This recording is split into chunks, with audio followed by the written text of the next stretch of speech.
The one thing I would say is like, it's a business where you're constantly learning. So I've learned a ton. And this business is about information arbitrage. The reason I say that's super interesting is like, that was the other learning. Like, there's a lot of like constant calibration, understanding what's happening, what do you hear, what do you see, etc. The good thing about venture is, and the bad thing is the feedback loop takes years. Right? You just don't know. Is it a roller coaster? No question. Do I like roller coasters? Not really. I've just always been just a monumental nerd. I'm reading research papers. I'm being able to talk to folks. There's a bunch of people who just want to tell me stuff. Somebody told me once I have a helpful looking face, apparently. That's one of the feedback I got. I didn't get a pay raise on the back of that, but apparently that was the feedback I got. The best way I'd say is be authentic, not agentic in your viewpoints, right? Like that. You're not a co-pilot, okay?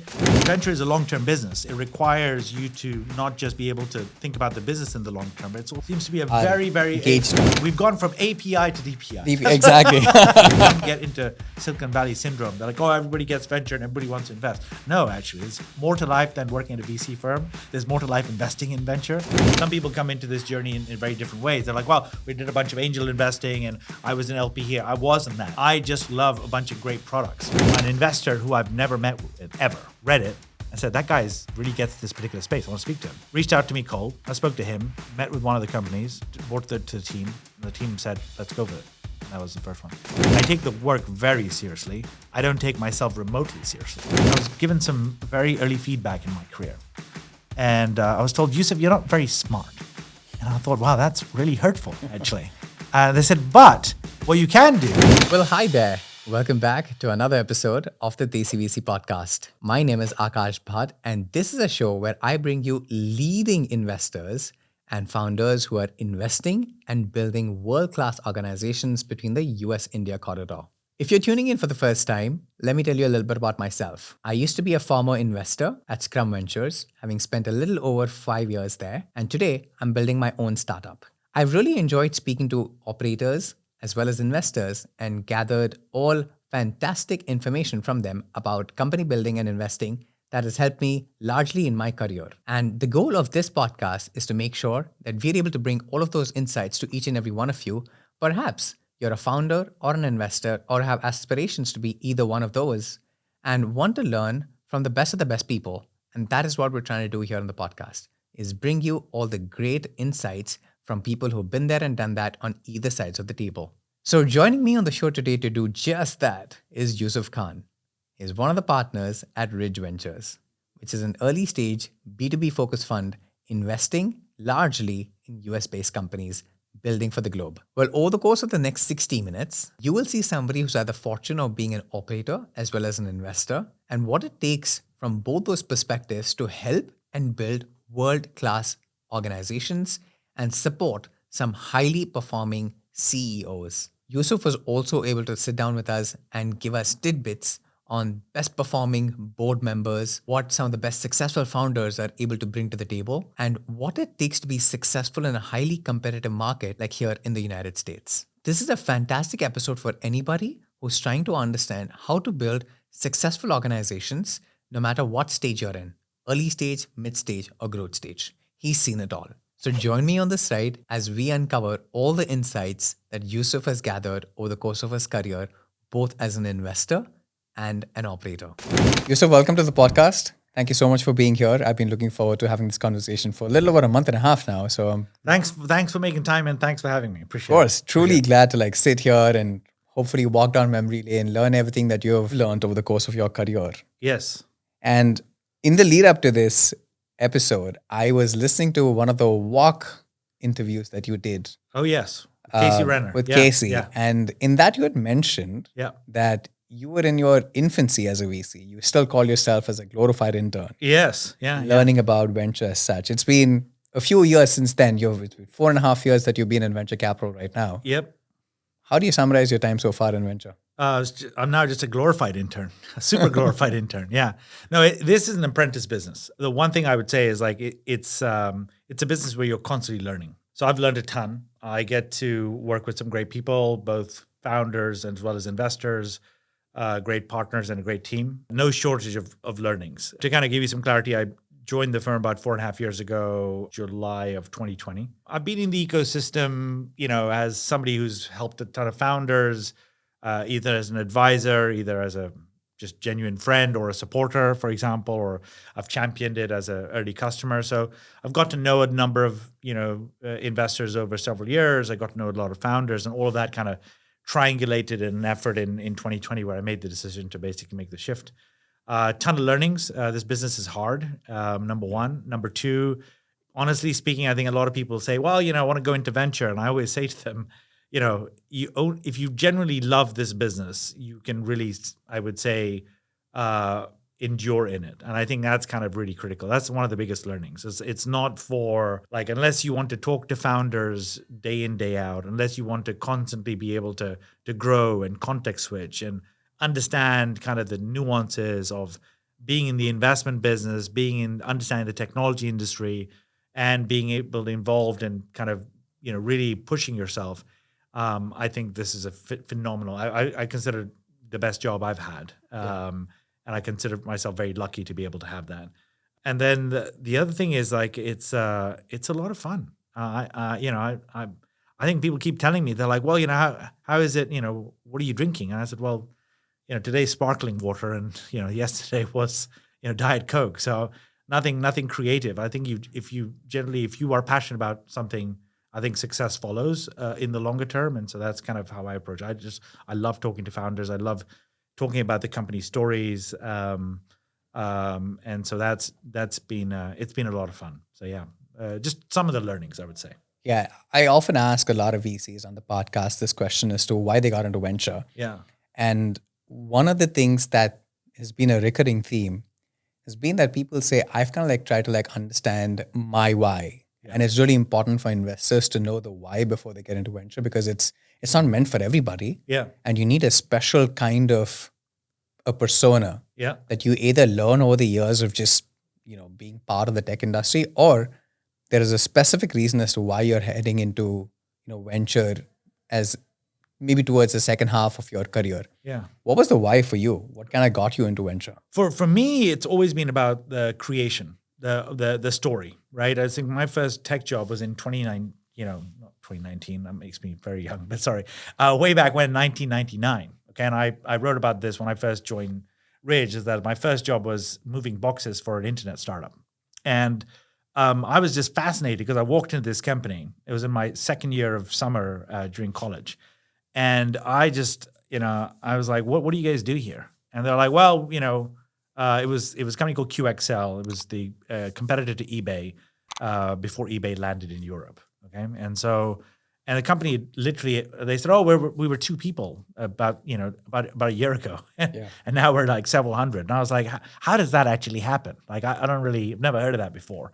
And so I was introduced to the term venture capital then.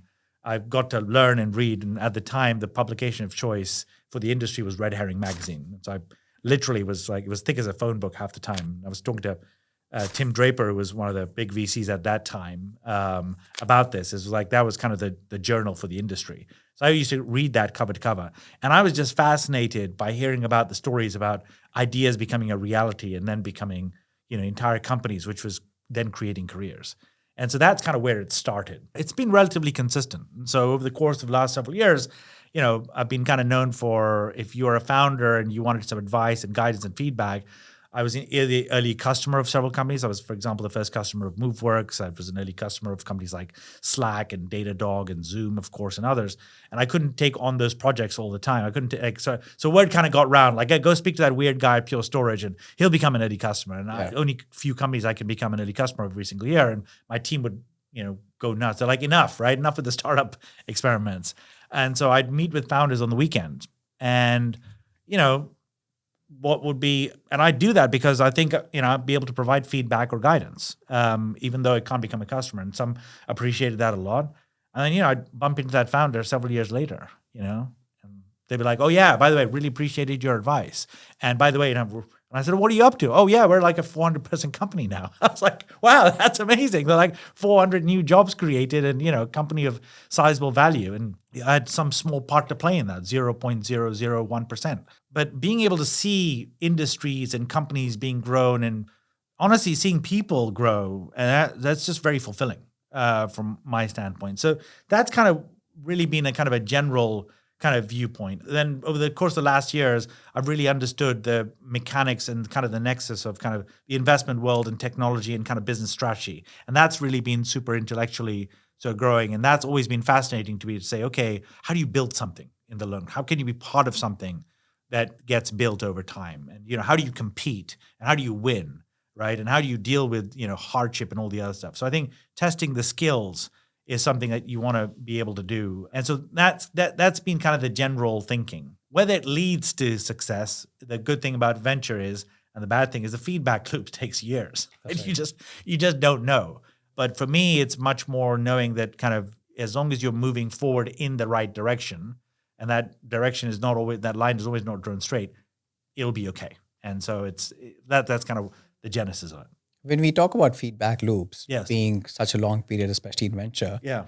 and going back to when you started your career, which is early 2020, very interesting time. Yes. If you take a look at it from a venture history point of view, because that was when many companies were getting funded left, right, and center. Yep.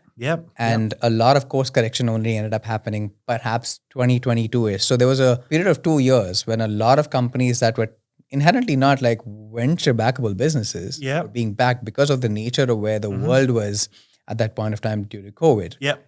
And 2.5 years since, we've kind of gone through another cycle in some sense with AI. Yep.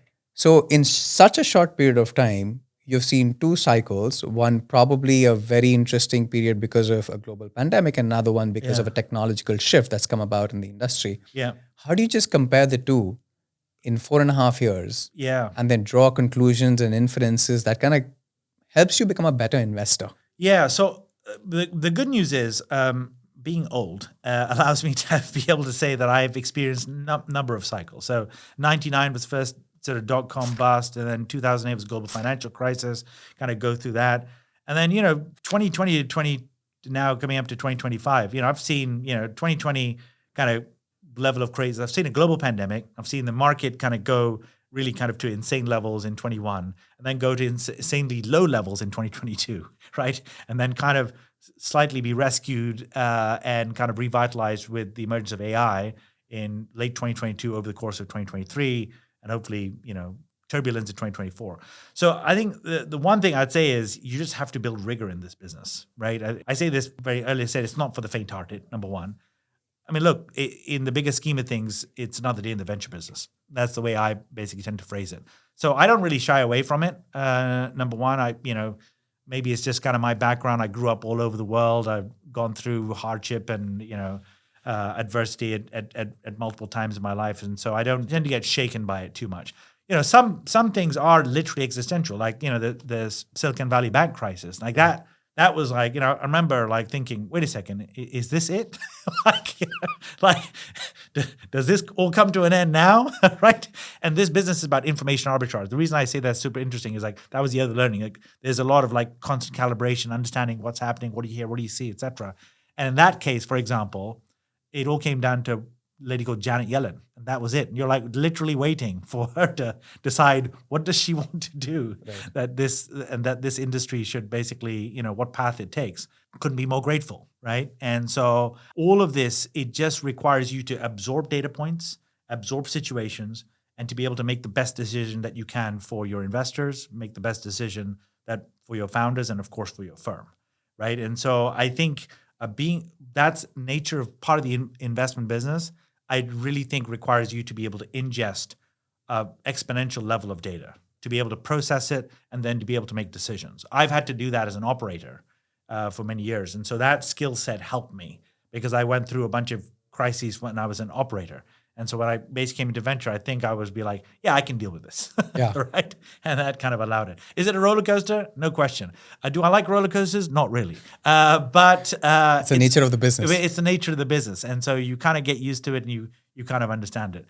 Have there been bubbles and busts in this business? Yeah, they've been done that for decades. So I just kind of look at it as like, this is just another chapter in a very long book, basically. That's very interestingly put, and you talked about information arbitrage out there, and I wanted to double tap a little bit more on that. As an investor, how do you create an information arbitrage for yourself or the fund that then enables you to make better decisions? You ask questions. Yeah, it sounds. Who do you ask these questions to? Yourself or people that you're working with or the founders? You ask everyone, right? This is like, I think I think the most important thing that I've learned is that you should be seeking the truth versus seeking validation, right? And so that kind of is, and then you've got to basically figure out how to be able to do that. But at the same time, you've also got to trust your instincts, right? This business requires you to have a long-term view on things. Like some of the best companies have been formed on the back of pivots, like you don't know where that sort of shows up in place. I would say that there's some degree of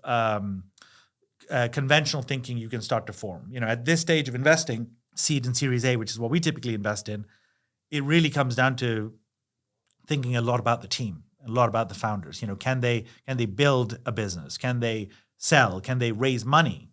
Can they, what has been their backgrounds? What are their motivations? Because those are the data points that you do. So it is a data-driven business, but it's a very different shape of data. And so that's kind of what you're able to sort of get to. And so for me, it's really, I've just always been just a monumental nerd, right?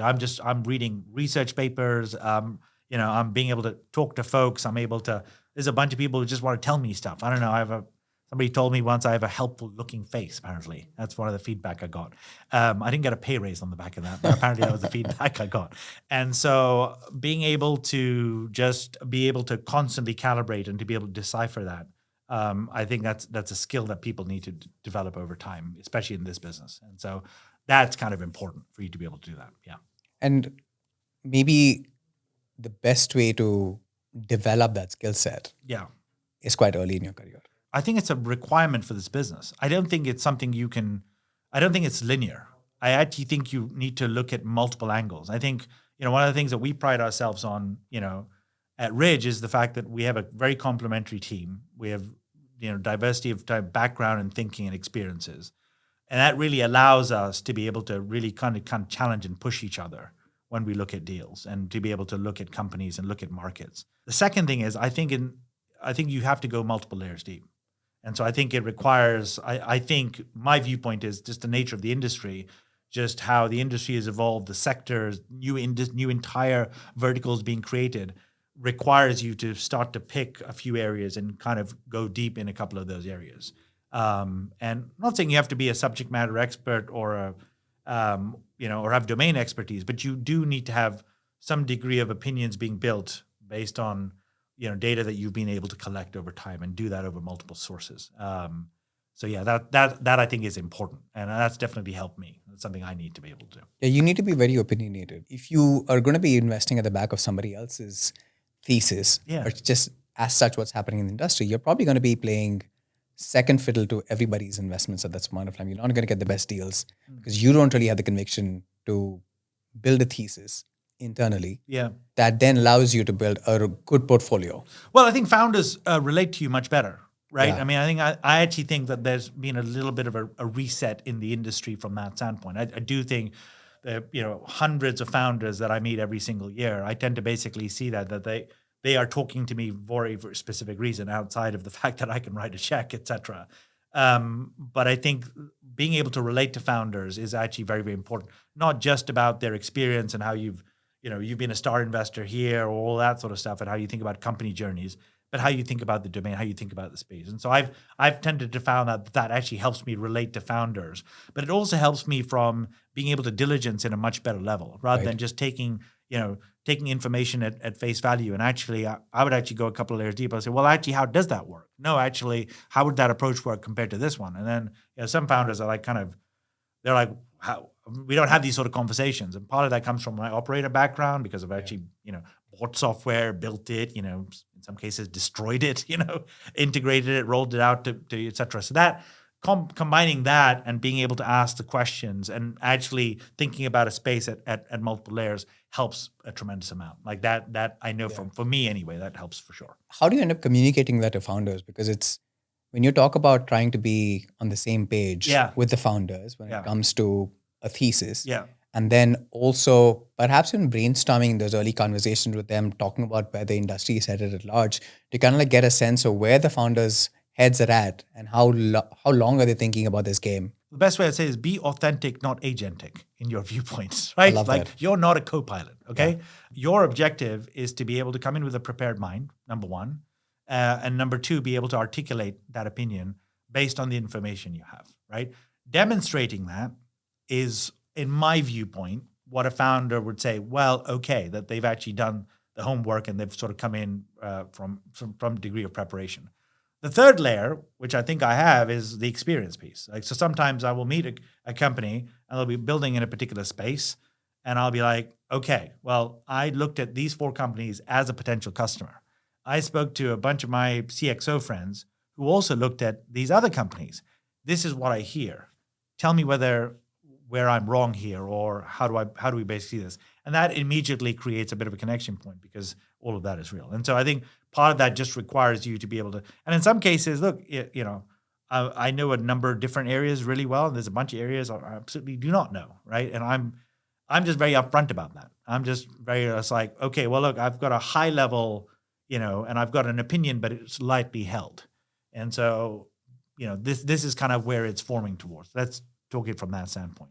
The one thing that most people have learned is, like, venture is a long-term business. It requires you to not just be able to think about the business in the long term, but it's also about building the relationship in the long term, right? Like this, it does require you to be able to build a relationship and say, okay, how do you work with this founder in the longer term? How do they react to stuff? What do they want to basically, what do they need? Where areas can I help them? Which areas should I, not basically do that? Those sort of things are actually very, very important. I think are probably, and so that's why I'm saying that when you come with a prepared mind, it's not just about the space. It's also about how you perceive, this relationship basically forming.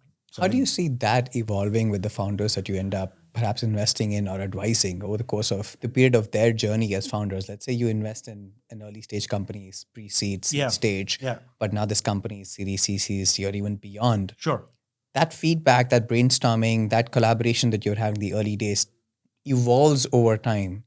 And when it gets to a mature stage, you're not having the same level of conversation that you were having when the companies were young. Yeah. What form and shape does those conversations eventually mold into? Well, sometimes those conversations shouldn't happen, right? I mean, I know my place in life, right?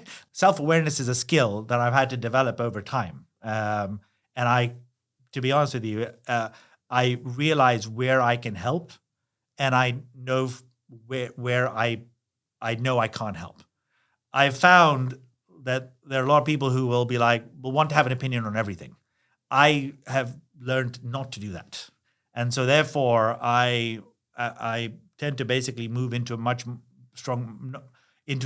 where I have a strong opinion, where I have data that supports that, I'm able to present it. Now, the other thing that I'm very conscious of is, I'm lucky to be in this industry. I consider it's a phenomenal job. I'm very lucky to be part of it, etc. I love working with founders. Genuinely love working with founders, talking to founders, if I can move the needle forward. But I want to be thoughtful about how I do that. And I have lots of founders who reach out to me and say, think about fundraising. So, for example, I'm very good in being able to help a founder with their positioning. Like I'm renowned for being able to say, look, here's how you should position it. And the reason for that is not because I'm like amazing at it. It's because I've just spent 20 years buying software. Right.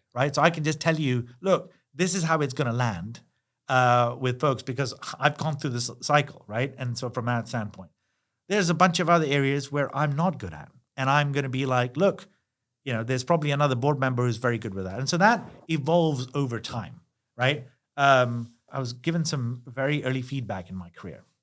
And I was told, Yousuf, you're not very smart. And I thought, wow, that's really hurtful, actually. They said, but what you can do is be able to take a lot of information in some very good areas and and be able to provide and process that, make decisions.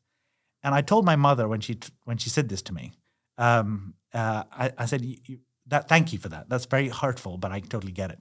And the point I'm basically making is sometimes you just need to know your place. And I think it just takes a little bit of self-awareness and knowing where you can basically move the needle. I know where I can move the needle. Right. I can make introductions. I know I can help you with positioning. I know I can definitely listen. I know I can advise you on strategy. I know I can provide you with data points based on history. And then there's a bunch of complexity in the business about certain areas. No, I'm not expertise in that area. Yeah. So that morphs over time, basically. Yeah. Isn't that a little bit conflicting to your operator experience? Because you have largely worked with companies that are a little bit more mature Yep.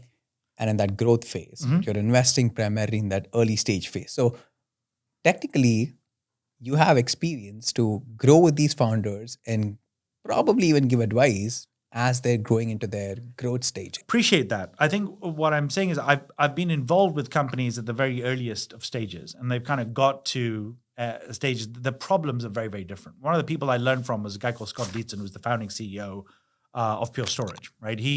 Pure Storage is, most people don't realize, one of the fastest growing systems companies on record. Right? It was founded in 2009, went public in 2015.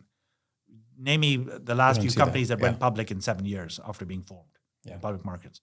I couldn't think of any, right? And so, but one of the things that he did after the company went public, he decided, I want to be crystal clear, like he decided, and I was there because I worked very closely with him and the executive team. We had a phenomenal, I joined them when they were, I think, just sub 1,000 employees. I left when they were several thousand employees. I went pre-IPO, post-IPO, I was there for just under 4 years.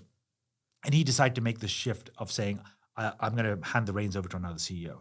And I remember this exact same. He says, I can't see around the corners like I used to, right? His viewpoint on that was like, I know where I'm really good. I know where I can add value and I excel. And I know that basically as a public company CEO, it's not my forte, right? And so that's just the perspective I sort of come from. Do I have some information? Do I have people I can connect people up to? Sure. But like, I think when I want to be respectful of a founder's time, I want to be very specific about where I can basically help and where I cannot. And I'm okay with that. Very interesting to hear that perspective from your side. And in the lead up, we were walking here and we talked about how there are about 20 odd CIOs. Apparently, yeah. So I've been in venture for about 20 plus, I've been in venture for just over 4.5 years.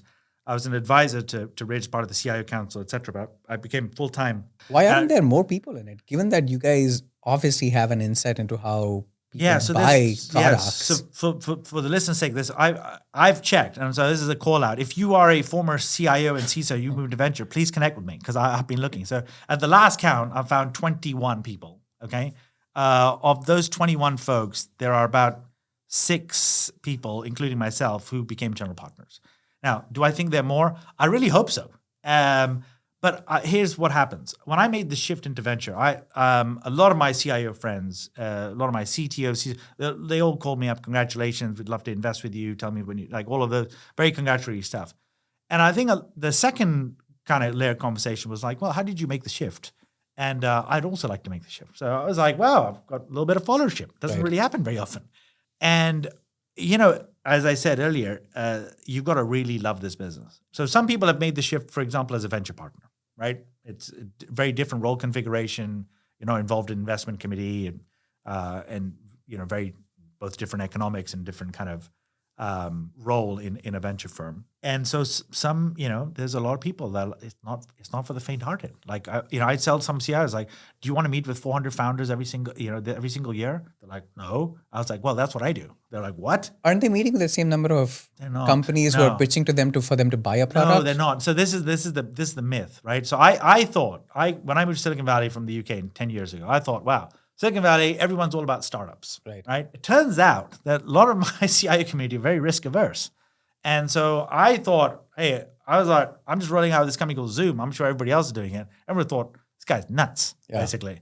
I was laughed off with Slack. And by the way, some people thought Datadog was a phishing email that I sent internally. Because, you think about it, right? I'm sending an email internally. I became a customer in 2015, okay? And I sent out the email to finance, and I think I got feedback that it's a phishing attempt because I just joined. I was a new CIO and CISO in joint conduction. Like, is this a phishing attempt? And I said, no, it's a real. They're like, so you want us to pay like this amount of money to a company called Datadog? I was like, yeah. And they're like, what? So the reason I basically mentioned this is like a lot of CIOs are very risk averse. And so I found myself in a place where not only was I the first CIO in a lot of companies, but I was the first customer of several companies, right? And I'll basically be a design partner. Not everyone did that, number one. Number two is, look, I was a CIO of a several thousand employee company. A lot of my CIO friends, they have entire departments the size of Pure Storage, right? And so the breadth and depth of the work that they're typically doing doesn't allow them to talk to startups and founders, and some of them don't want to do it. The last thing is it's the investment business. It's a very different business, right? So I will meet with several hundred companies a year, of which I'll invest in maybe 1% of them, right? The other piece of this, by the way, as you well know, is not just the fact that I decide I want to invest in a company. I've got to now convince you, right? Please take my money because you get competing term sheets, et cetera, et cetera. And then the level of diligence you need to do. There's not as much infrastructure, like a lot of my CXO friends, they like a good outing, they like a good boondoggle, right? They like a nice corporate event, et cetera. There's a lot of that stuff. There's a lot of infrastructure around you. There's not much of that in venture, right? And so most VC firms are small, et cetera. So it's not for everyone, right? Do they want to be involved in the ecosystem? Yeah. So, I host what's called a CIO group therapy dinner. Okay. I've been doing this for the last 10 years, right? I get my CIO friends together. I've now extended this to multiple cities, et cetera. And so do they want to be involved in the ecosystem? Yes. Some of them want to be venture partners later on, potentially. Some want to be operating partners. Some decide to do that and just join an operating partner in a private equity firm, some in venture. But yeah, there's literally like 20 odd people who basically made the shift. It is what it is. So, yeah. Yeah. So probably when they learn a little bit more about what it takes to be, not just a successful, but just an investor. Yeah, totally. The success aspect comes way later. Yeah. And by the way, it's not for them. And by the way, the feedback loop, like I said, is 10 years, right? Yeah. I mean, it's very different. Like when you're an operator, when I was a CIO, et cetera, you're rolling out changes and, things are happening and you're basically seeing the results and you're constantly improving, et cetera. Like you just don't know. Like you lead the Series A in a company, like in 2021, you're like, well, Whatever is also just paper valuations and stuff, even if they're like any up rounds. It's not been a big part of my thinking. When I look at companies, I think about them longer term, and I think about the fact that from a buyer's perspective, do I expect tens of thousands of people saying, and I'd like to think that some of the companies I was an early customer of, Slack, Datadog, Zoom, Moveworks, Simpler and others, that gives me enough confidence to say, okay, I kind of know companies that I know product. I know what customers want to buy if they're a CIO or if they're a CTO or if they're a CISO, et cetera. Like I can sense that. The translation of that in value, just, it depends on cap tables and funding rounds and markets, et cetera. And that you just don't know, right? And like I said, 4.5 years I've been in venture. I've seen, complete boom, complete bust, complete resurgence, complete, that has been eye-opening to say the least. There's also a different pressure when it comes to venture capital because here it's not about paper valuations, it's the growth of companies from an optics level. It's also the DPI. DPI probably is the most important metric that most VC funds seems to be a very, very engaged on. We've gone from API to DPI. Exactly. We've seen that shift. It used to be API was the best 3-letter acronym, and IPO was it. Now it's got a DPI. So yeah, 100%. That's super important. And so the other part of this business, which is unsaid, is like there's a lot of relationship management when it comes to fundraising. I had to go through that. In 2022, we raised Fund 5, which is a $180 million fund. A character building experience, Talk us through that a little bit. Interesting thing is this business challenges you, right? It really basically allows, I've worked with, great partners, Akri Dokanya, Alex Rosen, team members like, Zen and Eli Ansalam. I've got, chief of staff and Nancy, who's been in the industry for, 2 decades, Lavlani, Mark Gavigan, Wendy Phillips, like this kind of collective team. I'm just lucky to basically learn from on a regular basis in so many different angles and different skill sets. And so part of the objective is just like I am assessing early stage teams on investing, there's a bunch of institutional investors who have. So I have to get myself into that mindset. So I have no shortage of founder empathy. I've never laughed at an idea. I don't do that sort of stuff. I'm just like, I respect that. You've got to respect that. Right. And because I go through it myself, right? So one is the feedback loop is a lot longer. Some of these relationships take years. Number 2 is, you are the product. You're a big part of the product. You're like, well, why should we entrust you with, tens of millions of dollars to be able to sort of deploy, et cetera? It tests you to be able to demonstrate trust, being a steward of capital. You're taking capital from multiple organizations. They're entrusting it with you. And that's a duty you take seriously. And so how you manage that and how you deploy it is important. You talk about your process and how and the thoughtfulness, the craftsmanship, as I call it, to be able to do that. And then the other piece is, you got to knock on many doors. So I have no shortage of empathy. There's no shortage of founders who've reached out to me. I've helped a number of companies get funded that I was not able to invest in. And I was able to refer them into a number of VC firms who are friends of mine because they were a better fit. We're very disciplined from that standpoint. And I'm proud of the fact that we're very disciplined from that because we don't get distracted. We kind of keep focused. and I'm able to basically help that. And so that requires, an ecosystem. It requires referral. It requires relationships. It requires being able to basically do all of those sort of things. And so fundraising requires you to basically demonstrate the skill base. How do you get the right deals? How you're able to articulate it, and then the actual process itself. In some conversations, I had a couple of conversations, and they netted great results. And I think I may have had too many Diet Cokes that day, and they were like, "Wow, this guy's bouncing off the walls. He seems to really love this business." And others, took several months to be able to sort of do. Right. But that is a part of the business that I've seen a lot of people underestimate. They sort of think, well, it's a big market, people will be excited. There's a lot of investors. They have very little exposure to venture. They've got a ton of capital. They're kind of interested. They've maybe done some small investments, but they don't have many cycles. And you build those nurture those relationships, and they're everywhere, right? So that's the other thing is don't get into Silicon Valley syndrome. They're like, oh, everybody gets venture and everybody wants to invest. No, actually, there's more to life than working at a VC firm. There's more to life investing in venture. There's multiple asset classes. The asset classes requires a whole bunch of kind of thoughtfulness that goes into it for people to get excited and have conviction. And you have to be able to present that. It's not going to come to you. You talked about two things there, which I want to double tap a little bit more into. Firstly, you talked about being open to receiving no's and getting into those longer conversations and discussions with potential LPs. Mm-hmm. And second, that this is a fifth fund.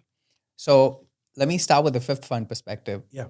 Given that Ridge is in its fifth fund, that means that the last four funds were, raised by perhaps the other GPs and other partners in the fund. Mm-hmm. And you were not starting from scratch, where you had that narrative that could have been built saying, this is my first fund, and you have the thesis. You already had an established brand in some sense. I had a small brand. I had a small brand as a company advisor, as somebody who was in the ecosystem, as somebody who knows the ecosystem, as somebody who has excitement for it, who is connected, who is associated with a number of key companies that turned out well. So there's a combination of luck, combination of timing, combination of the right connection, combination of genuine interest basically being resonated. I didn't have an investment track record. Right. I actually was an angel investor, just as an FYI. So some people come into this journey in very different ways. They're like, well, we did a bunch of angel investing and I was an LP here. I wasn't that.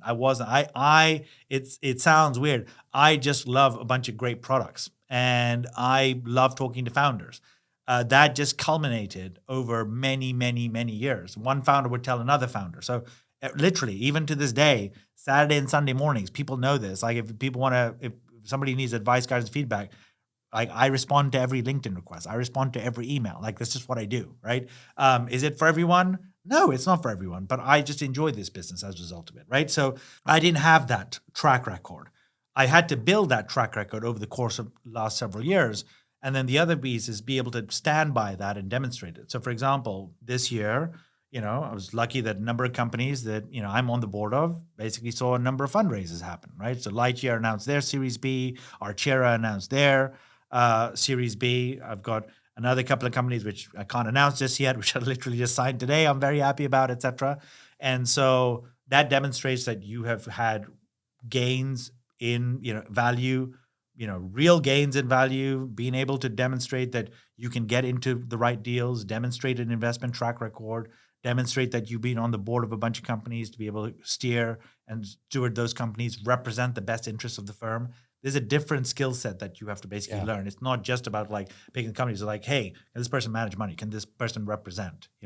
Like all of those things matter. Basically. I was going to ask you the question, how do you speak that language? Because you were getting plugged into an ecosystem. You were getting plugged into a firm that had built a little bit of a brand cachet for itself. And then you come in, you have to speak the language, you have to walk the talk, you have to wear the vest that Ridge gives you. You know what I mean by that? Right? Yeah. So just for the record, I wear a sweater vest. So that's one that's completely different. So I'm the weird and the bear for a number of reasons, but I wear a sweater vest. I mean, look, my blog post is called Vest Side Stories. So basically, sorry for the shameless plug, but it was important when you say vest, I get a reaction. Sweater vest is very important. More librarian and valet parking than investor. That's kind of the look that I'm not going for, but that's kind of morphed into it. Many stories there, but I think I did have to.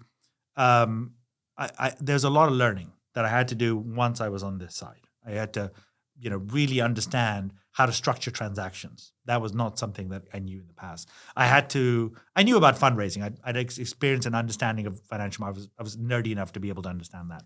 But, I'd not been through it. So that was a key thing.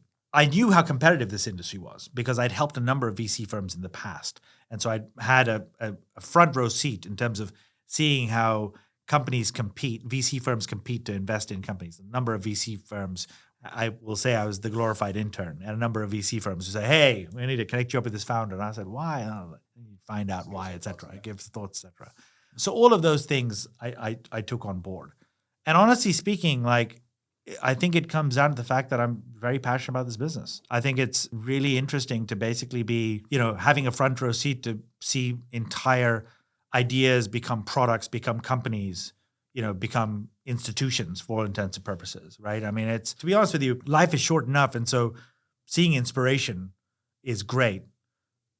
Seeing it close up is even greater, right? And that is a motivating factor for me. And then some, no question at all.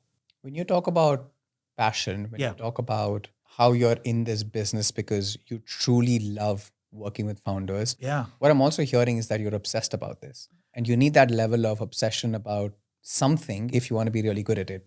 And you got to bring that game to the table. And I'll give Kesser Yunus, the founder of Applied Intuition, former YC exec, full credit. Him and I did a fireside chat earlier this year. And we were talking, and he said, I just really love this business. And him and I kind of just connected in that.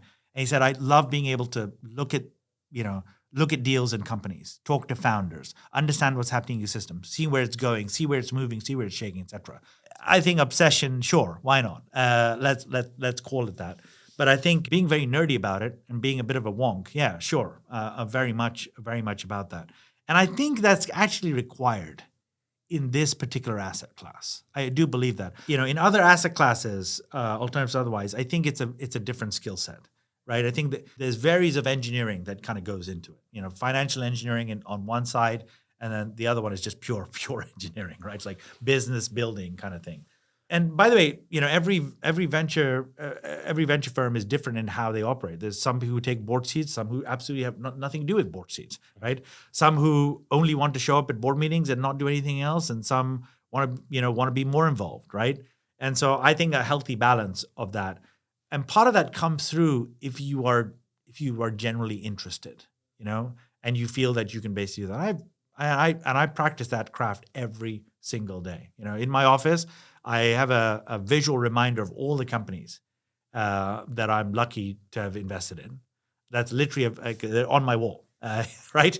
Part of that is good advertising for them, right? And I have my several hundred calls during the year. But the other one is a visual reminder for me. I'm like, okay, who do I need to speak to? What have I done? Oh, I met with this person. Maybe I should connect with them. And so that I'm kind of wired that way. That's just the way I basically Was it just who you are as a person? Is that your personality? We're growing up in all these years. Were you just the same person? I'll let others describe that. It's very interesting to see how things, once they connect and they land, that it just works, right? It's a weird thing. Some of the companies I've invested in, they came on the back of, it's just kind of serendipity, to be honest with you. One company I invested in came on the back of a blog post I wrote. So I wrote a blog post about a company. An investor who I've never met with, ever, this is early in my venture, read it and said, that guy really gets this particular space. I want to speak to him. Reached out to me cold. I spoke to him. He said, I've got these couple of companies. This is my venture firm, et cetera, the typical, intro. And met with one of the companies, brought it to the team. The team said, let's go with it. And that was the first one. One of the companies, and the reason I'm not giving names is I want to be respectful, was done on the back of the fact that there was a friend of mine who I worked with unfortunately had let go at his company. He was looking for a job. He'd reached out to me. I'd help people. That's the other thing I do. I'd help people find jobs in some way, shape, or form. That's a separate story, maybe a separate podcast. But he'd reached out for advice and guidance. I connected him and with somebody else who was hiring at the time. He got that job. He remembered me, and then he introduced me to one of his friends. Now, this is where the story gets interesting. He introduced me to one of his friends who was at pre-seed, not built a product yet, not line the code, was thinking about an idea in the storage world, okay? I was at Pure Storage for several years. Now, in typical instances, I would not meet with that individual, right? Pre-seed, et cetera, doesn't make, et cetera, et cetera. I was still very early, calendar was not completely full, so I'm a little bit more disciplined now. And I said, look, I'm happy to basically give you some feedback and guidance. And I basically did that because like, I know this problem inside out. I can provide that. And, sometimes you don't know. Maybe he'll talk to me a year from now, et cetera. Part of it is just relationship building is important. A couple of weeks later, he said, that was great feedback. I'd like to introduce another friend of mine. Met with that individual. Probably wouldn't have basically met with that individual if that didn't happen. If I wasn't just generally like helped out somebody else. And in a very competitive process, we led the Series A for that company. Right. So sometimes you just don't know. Right. And so it's sometimes discovery is a very interesting part of life. One of the companies I've recently invested in was on the back of the fact that I helped that founder very early on in their last company. They ended up having a very, very good outcome. And lo and behold, we became friends over time, and he decided he was starting, and I was like, wow, I can't believe I'm investing with some real big investors. Being on that cap table is fantastic. So I honestly believe that if you are passionate about something, success eventually follows, and it's just kind of my way of thinking, my way of operating. Basically. And in addition to that, good deeds and karma obviously doesn't go unnoticed. It's an interesting world we live in. I honestly think if you try and I'm no angel, but if you live your life with clean intentions, right, and you try and follow through on that as best you can, it'll be okay. It'll be okay in the bigger scheme of things. So because inherently, this is a people's business, and people want to do business with good people. Yeah. Well, I would say mostly. Yeah. Sure. Yeah. With exceptions every mostly, now and yes. Mostly, I would basically believe that. But at the same time, it is a business. You've got to make the decisions. You've got to make the hard decisions. I take the work very seriously. I don't take myself remotely seriously. And so that allows me to basically just focus on being able to say, what is the best decision that we basically make for our investors? What is the best decision that we make for everybody that basically gets a win, right? And so that's kind of how you do it. I wanted to take you back to one thing that you mentioned, which is you said, I don't take myself too seriously. Yeah. And you also talked about how you just like helping people, whether it's helping them find jobs or helping your portfolio companies or just even any startup that probably isn't even your portfolio company. Yeah. The only reason people end up doing that is because one of two things. I could be wrong, but this is my theory behind this. It's either because you've experienced this in your life in some way where somebody has been extremely generous and shown you what the power of generosity could be, and you're just paying it forward, or you come from that kind of an upbringing at home. Yeah. Where you've been exposed to that in your early years where your family, your community, everybody around you has shown that in some way, shape, or form. Yeah. Is that similar to you? Did one of the two? Yeah, I think it was both. Yeah. Both? So I was both. I think for me, once you've been through hardship and adversity in life, once you are, I would say, in a place where, once you're in a better place, some of the, I would say, the kind of the inner spirit of, I would say, goodness gets amplified in my viewpoint anyway. Right. Okay. I went through a lot of hardship growing up. Hardship is an easy way to describe it, and it was pretty dire, right? I literally, the grind, I had to, work 3 jobs to pay for college in the UK. I had to support a family, all of those sort of things. And by the way, mine is one of like millions of people who've gone through that story. So let's just be crystal clear. Like those stories, especially with immigrants, that is not, it's not uncommon, right? You tend to basically hear this, okay? But the things that are slightly unique is that I was lucky in so much that during my life, there are people who have been able to help me along the way. So earlier this year, I did something called a gratitude tour. Most people do an apology tour. I did a gratitude tour, okay? And I basically went back to London to thank and meet with people who have had an impact on my life, which, by the way, they did not realize that they had, for them, it was just their job or it was just something obvious to them. But they didn't realize what a huge impact it had on me, okay? So won't take this too long, but if you allow me a little bit. One was on the job side of things, I was fired from a job, in my career. And honestly, because somebody introduced me to a recruiter, which they didn't have to, and that recruiter I got along with, and they were then able to sort of get me into place. No people had to do that. the reason that person introduced me to the recruiter is because the individual who introduced me had been fired from the company I was at. And they'd only been there for a little while, and they called me up and they said, could you be a reference for me? Because I don't know how to explain how I was there for only 6 weeks, but I know I partnered with you, and if you could be. And I said, absolutely. I empathize with that. In the biggest scheme of things, one thing you've got to realize is it's just another day in the business. Like, we're just all trying to do the best we can, right? And so I helped that individual. And lo and behold, when I basically left that company, I was trying to figure out what to do. They introduced me to an individual to that. During my early years of university, I didn't have much money. I had to work 3 jobs. I got a scholarship in my final year of university, and I was working literally 10, 12 hours, 18 hours a day sometimes at an internet startup. And one of the people who was working there heard about my story, kind of approached me, and was very kind to basically say that he would lend me money to pay for my second year of college, right? And so because I've been on the receiving end of that, I have a strong empathy quotient. So very specifically, if I have helped a ton of people get jobs. Some of the people who got jobs didn't know I was the person who referred them in. Literally, I'd see their LinkedIn update and I'd be like, oh, okay, that's fantastic. And I'm not doing it for credit, just so that's why I'm not naming names. I'm not doing it for that. What I'm basically saying is I'm just a big believer is that if we are in it together, I think is a much better way than saying I'm in it alone. I agree. I'm not judging it any which way, but my ability, the other reason people say, well, how can you be so helpful and all the other stuff is because I can, right?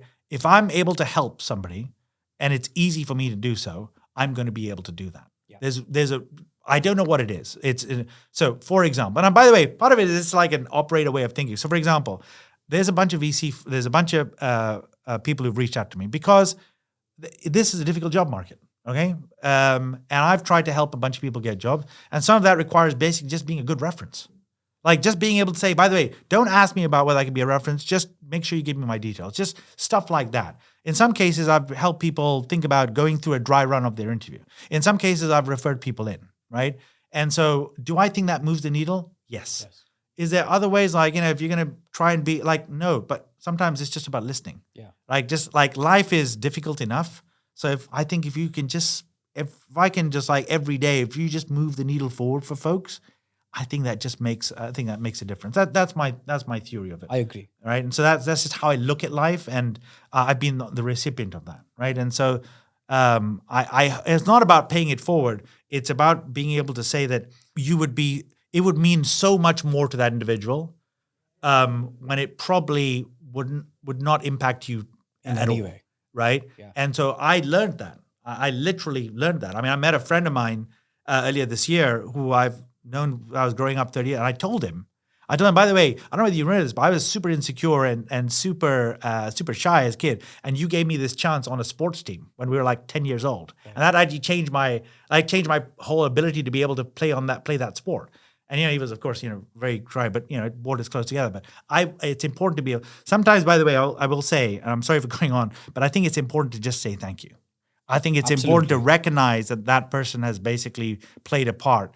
And that it goes back on the venture side of things. Sometimes the founders don't need your advice on a term sheet. They don't need your advice on like how to think about COGS and how to think about, ARR. Sometimes they just literally need you to listen, right? You don't always have to provide a solution. Right. And so I think that's important that we do that. And so for example, I do a VC group therapy lunch every couple of months. But a bunch of my VC friends show up. They're like, man, this is great. I'm going to laugh my head off and be able to do that. Like just in the bigger scheme of things, it's another day in the venture business. Try and basically run your life with some degree of clean intention. Try and understand that you're moving things further forward every day, not going backwards. And I think have a healthy degree of optimism and mirror that with some degree of, caution. And I think it'll be okay. At least that's the way I sort of view it and operate it. And like I said, the feedback loop is long. I hope it works out, basically. So yeah. I agree with you. I mean, there's been one individual in my life, or a few of them actually, but this one particular person, and I give him a shout out every year on LinkedIn. Mm-hmm. The professor at Indian Institute of Management in Bangalore. When I dropped out of college after the first year of my engineering, he was the one who took me in and said, come and work with me for the next year. Yeah. He had no business in giving me that opportunity. Why would anybody do that? I was a dropout. He had access to 250 smartest management students on campus, but he still chose to give me an opportunity and said, I'll take you under my wing, I'll coach you for about a year. And I went back and finished my undergrad right after that. But I still credit him for instilling that level of confidence in me. At that moment when my family also at that point of time had somewhat stopped speaking to me and treated me differently, and my confidence was at the lowest of lows of all time, he was the one who said, let's work together. Yep. And people like that, when they come in your life, they really change the way that you think about life as such, people as such. When a stranger is able to believe in you when your family doesn't, it kind of really reinstills your faith in humanity. Yeah. And you said it's not about paying it forward, but at least for me, that one instance was enough to say that if there's ever a chance where somebody comes to me for help and there's a way that I can, I will not say no to that person. Whatever shape or form it may take. If it's a 30-minute phone conversation and I have 30 minutes of time to spare, I will sit down and have that conversation, because you never know what it does for the other person. It always does something more for the other person than it does something for you. And it's not about, I don't even need to get something out of it. It's more about, if this person is trusting me to have that information or feels that they can speak to me about it, then at least I owe them the courtesy of taking that call. Yeah. And that in and of itself may change the course of either that conversation or something in their life. And I often take back a lot sometimes from those conversations as well. It leaves me enriched in some sense, because I learn about a problem that may or may not happen to me sometime in the future. If it does, then I kind of know how I could tackle it. And if it happens to somebody else in life as well, there's another instance that I can point to and say, hey, I may have not gone through this, but I know somebody who actually has been through that episode. Why don't I put you people in touch, and why don't you have a conversation there? So it's a much more realistic connection that you're able to make with somebody who's been through that experience than you have. I mean, shared experiences are underrated and underappreciated, right? Like, for me, like losing a job and thinking about that, like that's why people be like, wow, how do you make time for this sort of stuff, et cetera? And I was like, you have to make time for it, right? And because like I have experienced the pain of that and the kind of insecurity that runs with that and all the other stuff.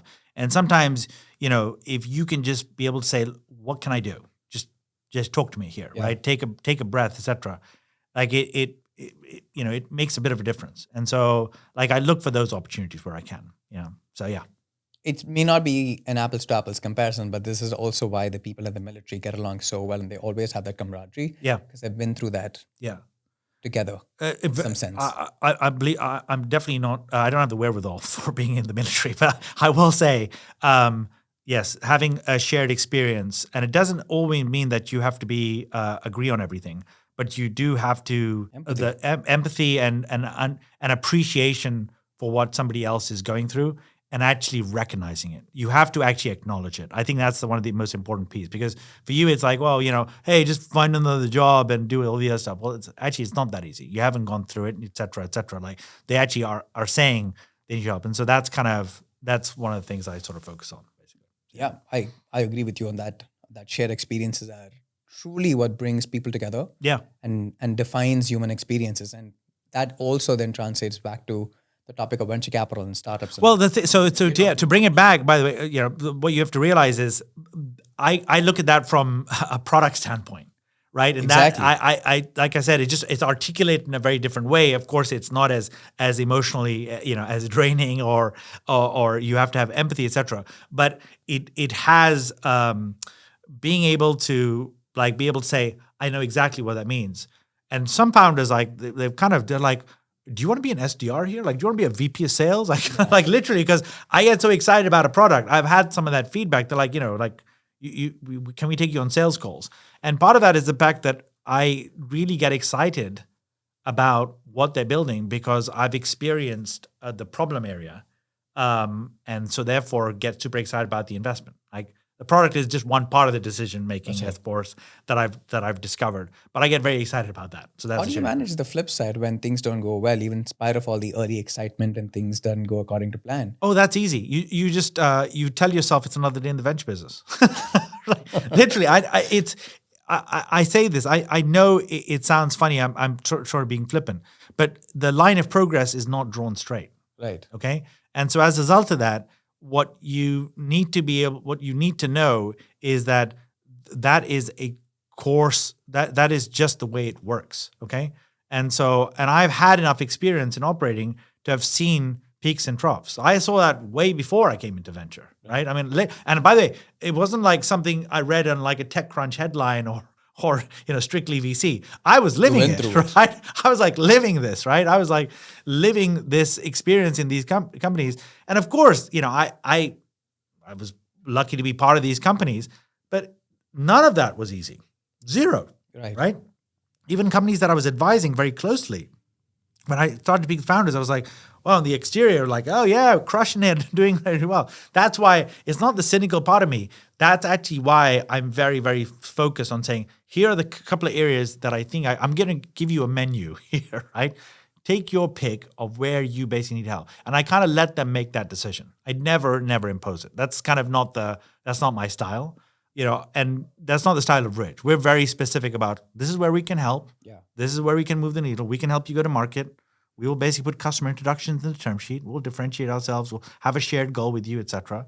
And so that's important. That's actually important, is to be able to say, look, be thoughtful about where you can help and be able to sort of move. And that's where, founders basically relate. Like, this is what I need to build a company. Yes, totally. So for me, I've lived that pain point. So I can relate to when I speak about it. It's not like some theoretical exercise. Like, did you read this book and this chapter or whatever? I was like, hey, let me tell you what happened when I was basically here. We had this QBR and the whole thing was basically falling apart and we had a real problem. Turns out it was okay. I'm going to quote Ravi Gupta from Sequoia here, because he, in one of his episodes, which I think it was with Shane Parrish on the Knowledge Project, where he talked about having two different personalities as an investor, as a founder, and it being very difficult to play that role if you aren't truly the body that you are. Interesting. At work and outside of work in your social life. Right.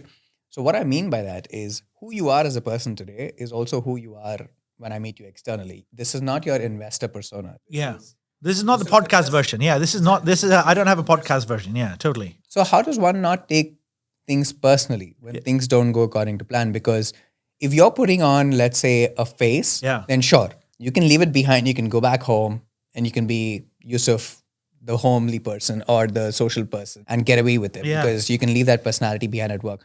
But if you're not leaving that personality behind, and if you are this person, or in general, if this is who I am as an investor, how do I not take things personally when either the companies don't take the advice that I give them, when I do think they should be taking it because I've seen enough, or when things don't go according to plan, or the fundraising is not going according to how the company had projected it or the firm had projected it? I've learned the hard way. Right. And what I've learned in that is we are all trying to do our best, number one. Number two, everybody has a story. You just don't know. Like, you just don't know what's going on in somebody's life, et cetera. And you just have to be conscious of that. And number three is that, in the bigger scheme of things, right, just think about what that problem actually means in terms of impact, right? Like, companies miss quarters. They just do. Right. People leave, people join. And so if you've been, at least from my own experience, I look at that, as I say, I just look at that as part of the course. But that's just the way it's going to basically be.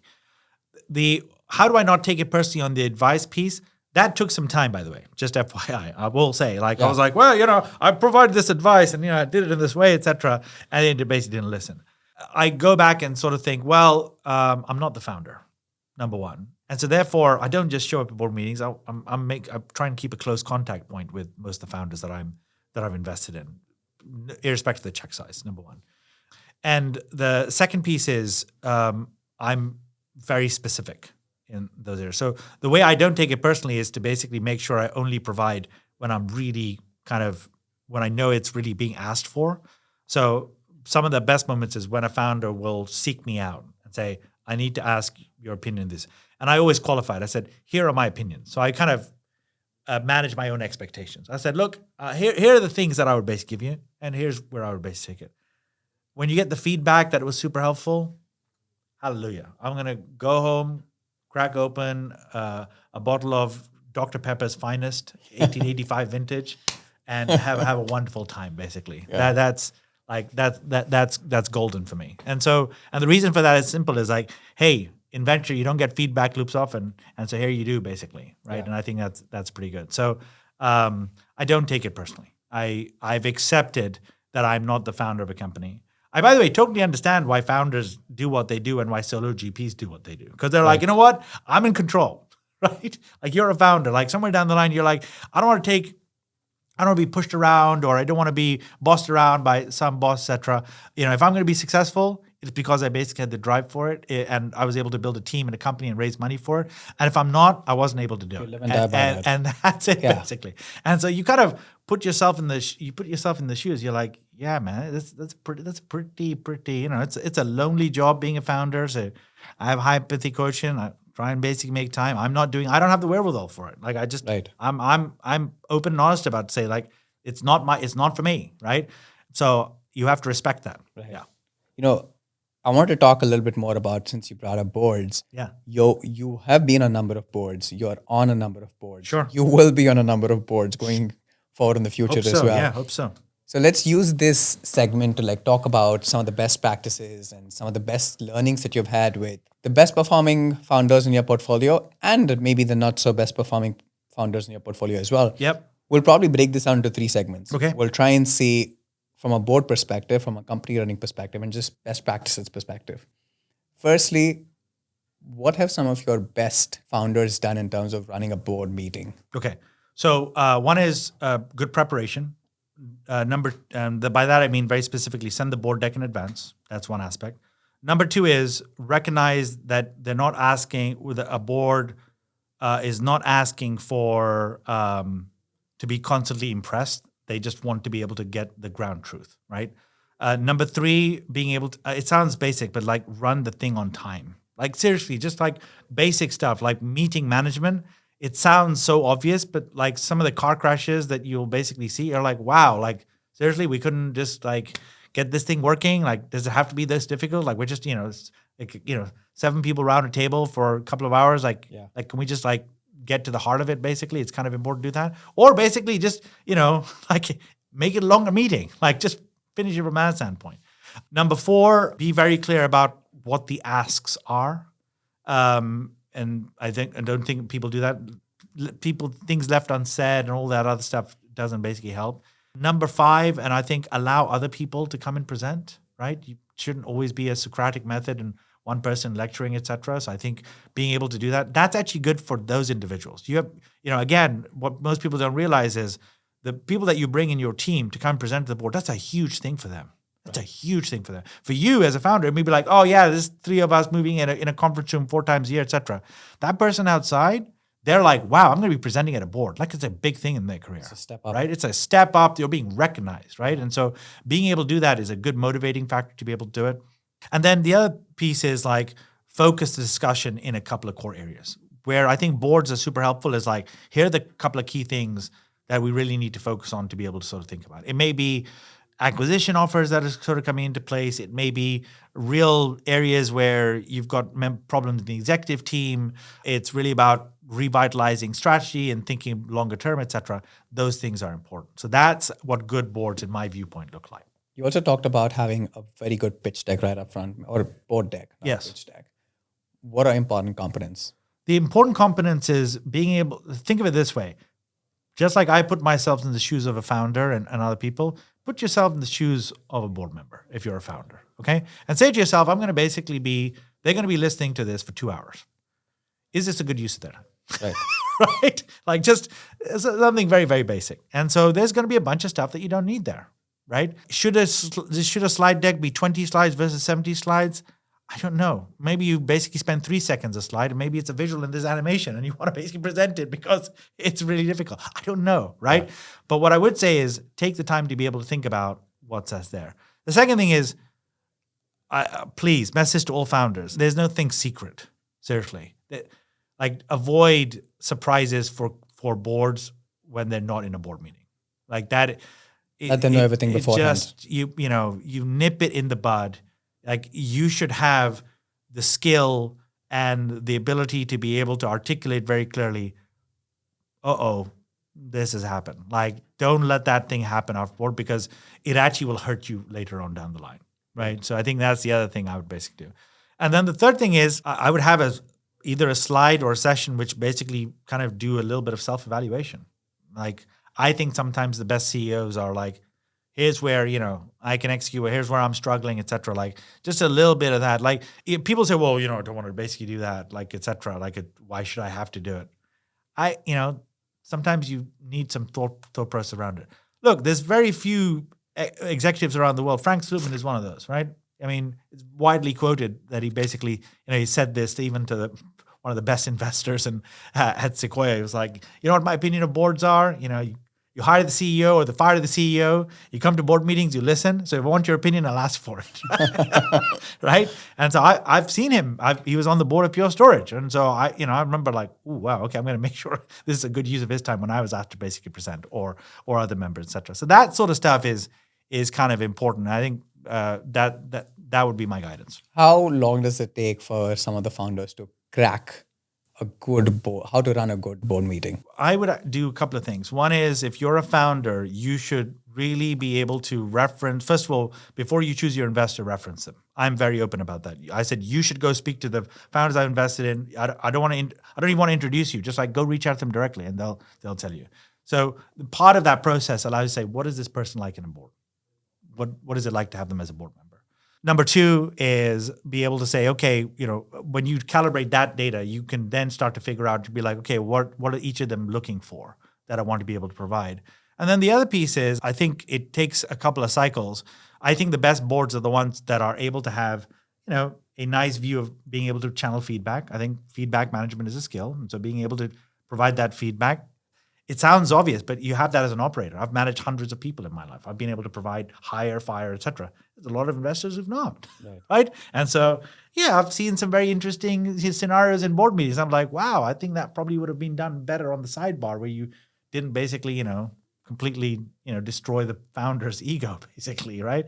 So I think when you make sure you seek feedback and be able to do it from that standpoint. I'm much more direct, but in a non, controversial way. I'm like, this shouldn't be that hard, right? Yeah. Like, I'm sure we can do this. Right? Yeah.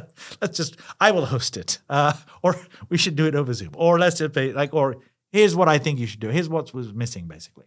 So I think that's kind of important. And the other thing is, I think you should have one or two board members which you are able to channel feedback and to be able to build relationships with in a way that helps you get better. What do you actually hope some of these founders, outside of just board meetings and just general company running ability, that they were able to do better? Like, I'm not just generalizing to your portfolio companies, but overall in the industry, early stage companies. Early stage companies, the best founders in my viewpoint are the ones who are able to learn and to be able to take that learning and execute on it.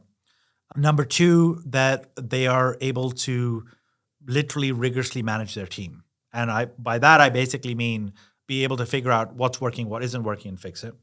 Number three, and I did a blog post about this, they have to be in customer mode. Honestly, I looked at this thing like founder mode and manager mode and all the other stuff. I was like, you know what? From my viewpoint, it's completely irrelevant.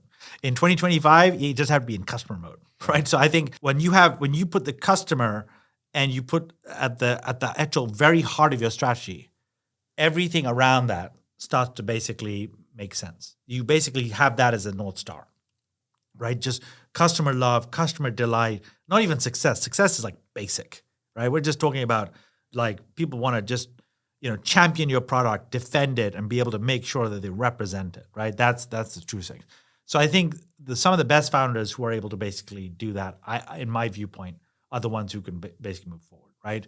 And part of that is being able to take feedback, iterate, execute,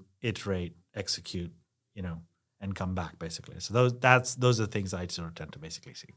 And when you're looking at these founders iterating and coming back with better versions of what they were doing over and over and over again, there's also a chance that you get lost in those loops, or some people are just over obsessing about certain things.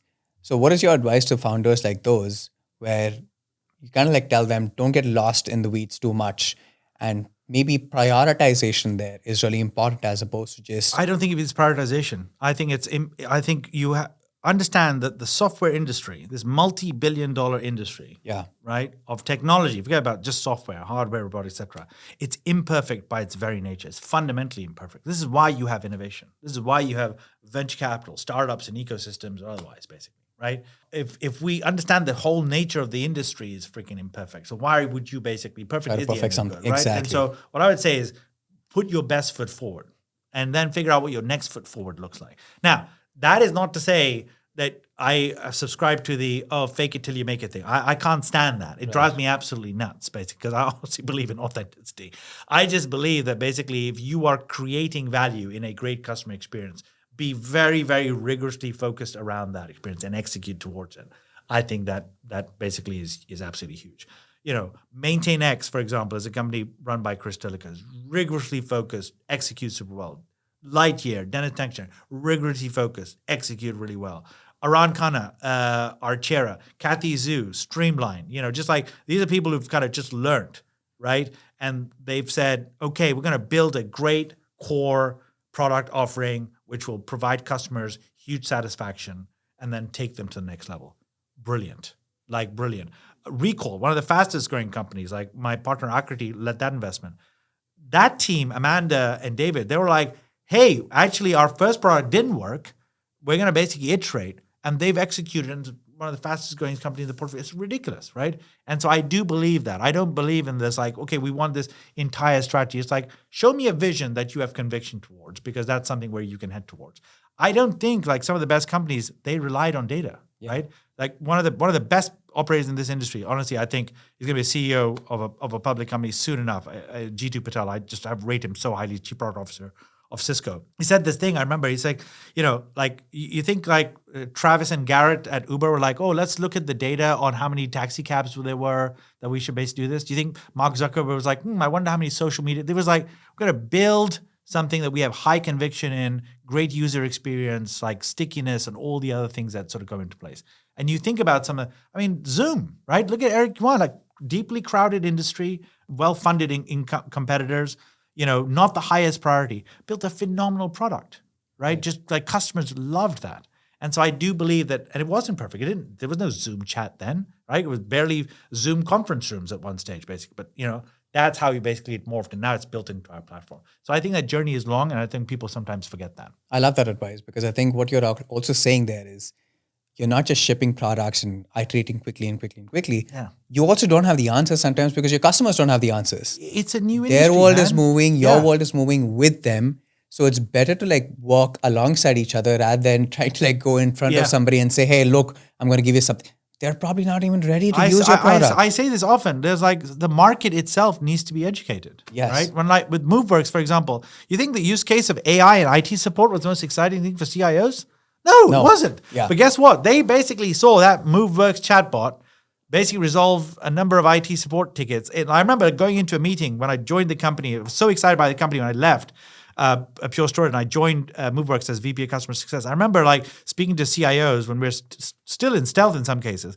And I finished an hour meeting and they'd say, well, why did you choose this company and why are you so excited? I said, in the 1 hour that we've had this conversation, we've just closed 3,000 IT support tickets, which would have been done manually. What do you think about that? And they were like, wow, that sounds amazing. Now, all of a sudden, like now I see pitches for, I want to be the Moveworks for whatever. I'm like, that's hilarious. There are investors, I can tell you, who literally laughed and said, that's not even a product. It's barely a company, barely an industry. Now it's like all the thing, right? It's 100 million ARR business, built a phenomenal brand, is the market leader and then some. Like just like you have to be able to kind of figure out that I think the centerpiece in my viewpoint is make the customer happy, move that further forward and build from there.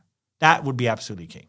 I love that. And I think towards the last segment, I wanted to end on something on a very similar note, is talking about customer obsession. Yes. Because for the longest period of time, in my time in VC or my short time as a founder, what I've realized is the best founders or the best people around you are very obsessed about trying to understand the problems that the customers face. Mm-hmm. It's not just trying to solve their problem, because more often than not, you may not be able to like solve everything for your customer. Yeah. But it's intently listening to them. It's trying to like sit down, because more often than not, your product strategy, the way your company is heading towards, is not happening when you're sitting at inside is as founders looking at a whiteboard and saying, let's come up with ideas. Most of the answers lies with your customers. Yeah. Go and speak to your customers as much as possible. Listen to those transcripts over and over again. Try and see what's coming out of that, because that's when you really understand the patterns that are emerging across your customer base. And that kind of gives you some direction. And you have to speak to not just customers, prospects, and maybe even people in the industry, leaders like yourself who have seen, bought, rejected a number of products, and then try to understand this is what's happening. No one's going to give you a playbook, or no one's going to give you a report saying, this is the state of the industry report. Yeah, sure, everybody publishes it, but it may not always be relevant to every company. Yeah. It may not be relevant to you. You may garner one or two pieces of insights that may validate what thesis that you have, but it doesn't really tell you more. You've got to go deeper into it. No question. You've got to then start trickling down. How important do you think it is for founders, and what can founders be doing better? I'll tell you what they can. So one of the biggest mistakes that founders make is they think, and I say this without being disrespectful, they're like, well, we're just going to create this product and we'll just distribute it out and everything will be fine, right?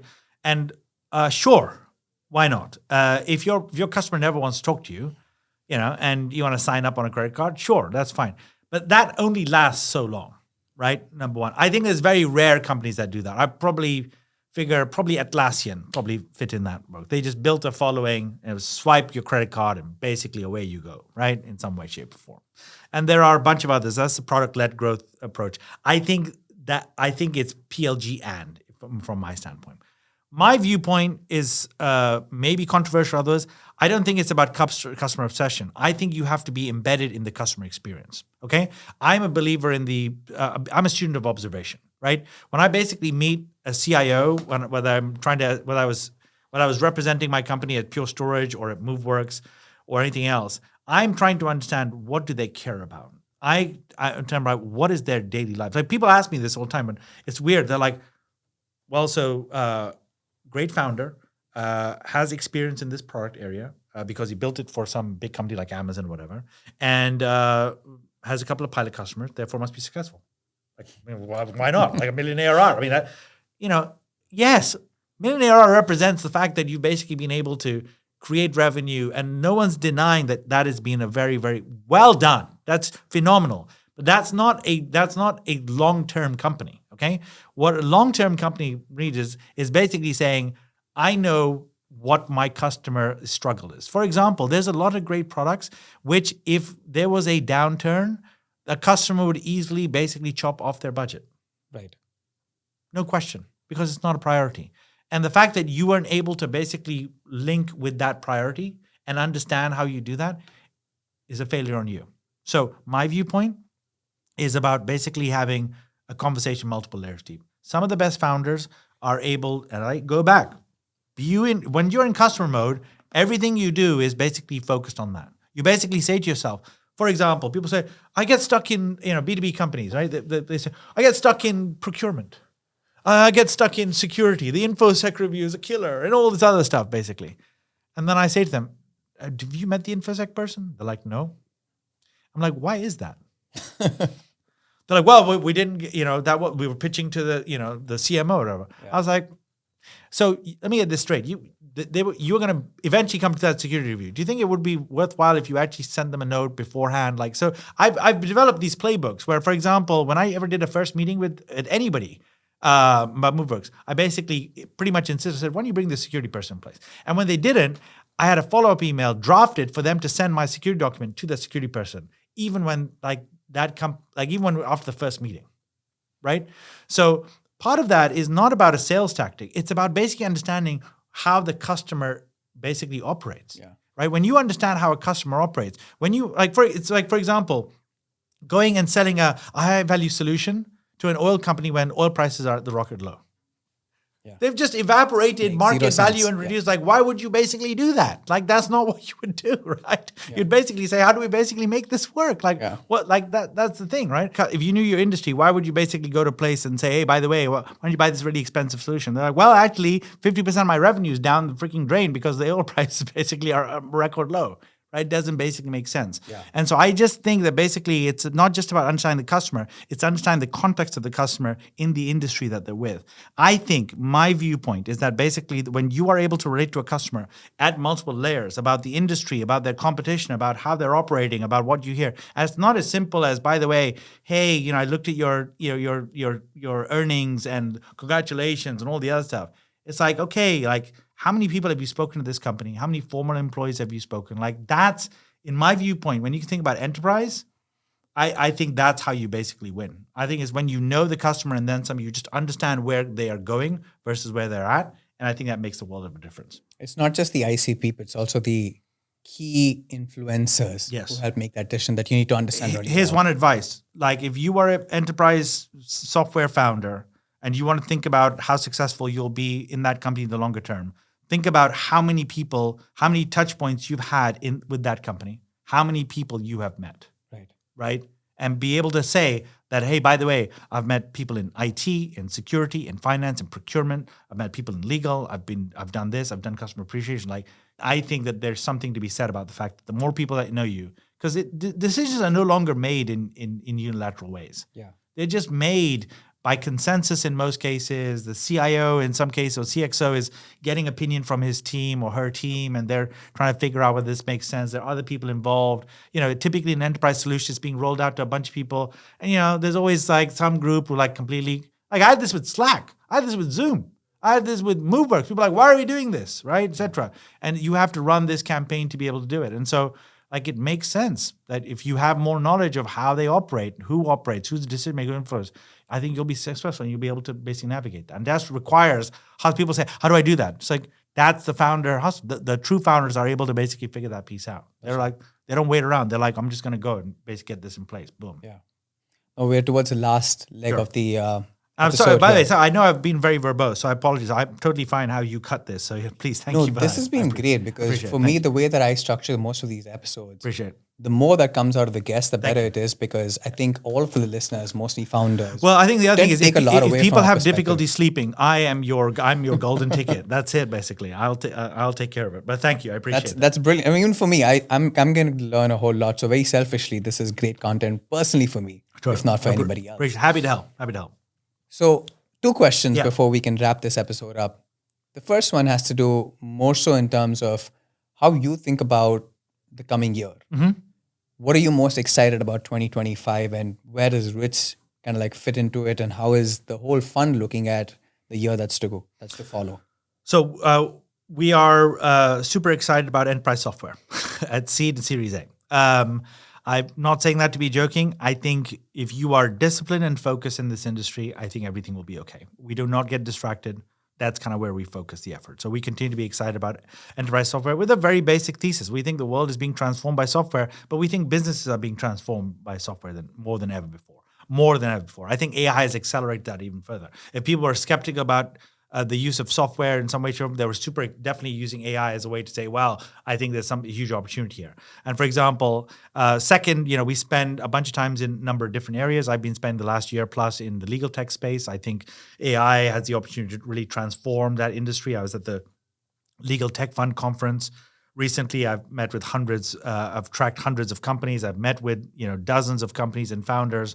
And I think it's a really, really interesting space from that standpoint. So I think where AI is transforming entire industries, I think from a vertical standpoint, I am excited. Not every investor is. There's no shortage of critiques who are like, we can't build a big company there, et cetera. We respectfully disagree. We think there's a huge area there.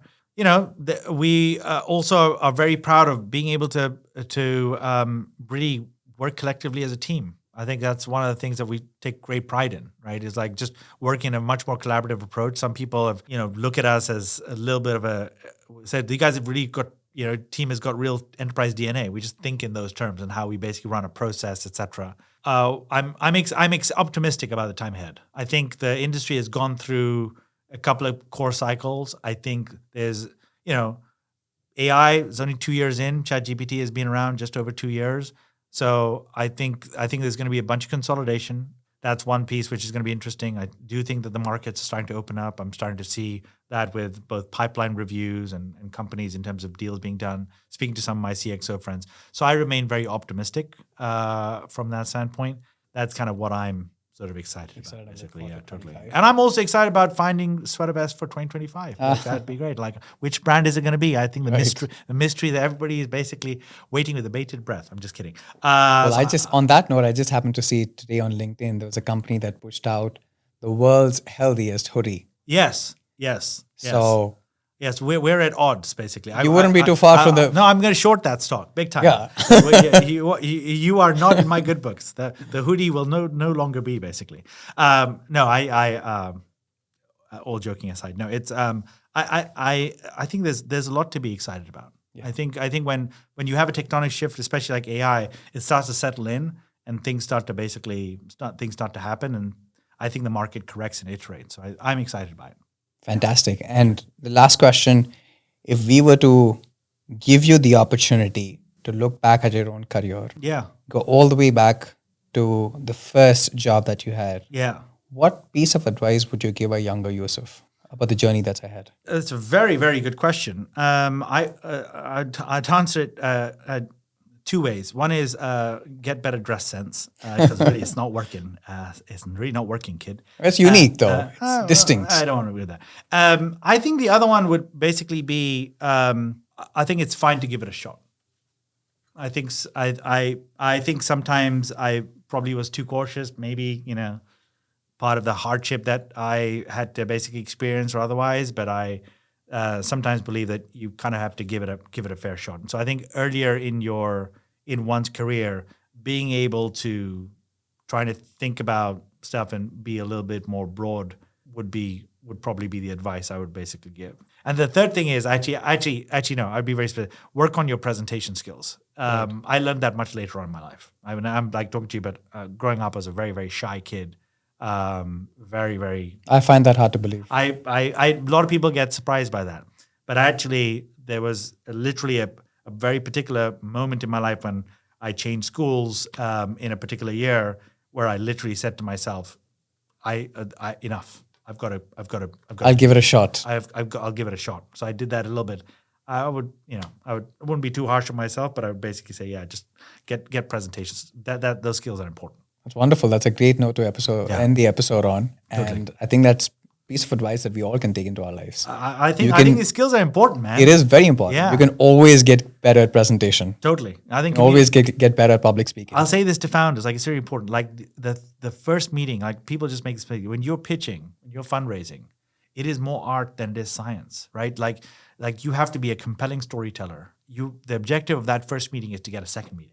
Exactly. And so therefore, you've got to basically, in 30 minutes, be able to explain your background, explain your motivation, explain the market opportunity, explain your product, explain why you are building a phenomenal team, explain how you basically build a business around this, what you need in capital, what you're looking for in capital, and basically what the road ahead looks like. And you've got to do that in a compelling way, and people don't practice them. So my one piece of advice to all founders is take a step back, think about how you position yourself, practice. Feel free to reach out to me if you want. I'm happy to talk to folks to be able to do that.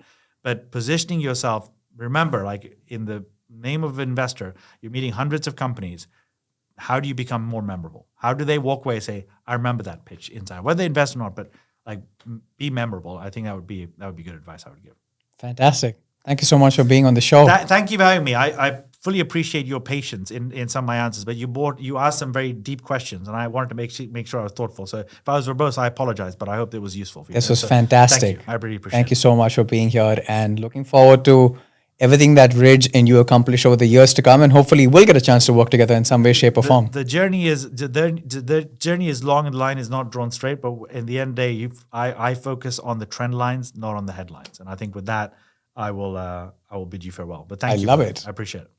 Hey, if you made it this far, first of all, thank you so much for your support. It truly means a lot to me and my team who spent countless number of hours recording, producing, and pushing this content out to you. We have recorded some great episodes with fantastic guests here in Silicon Valley, and I can't be more excited to bring this to each and every one of you. If you like this episode or any of the audio ones that we've brought to you in the past, please make sure you hit the subscribe button. My only request to you would be to like, share, and if possible, leave some feedback and comments in the section below so that we can improve and bring to you some of the best content from leaders here in Silicon Valley who are investing and building great companies. Thank you so much, and I look forward to seeing you on the next episode.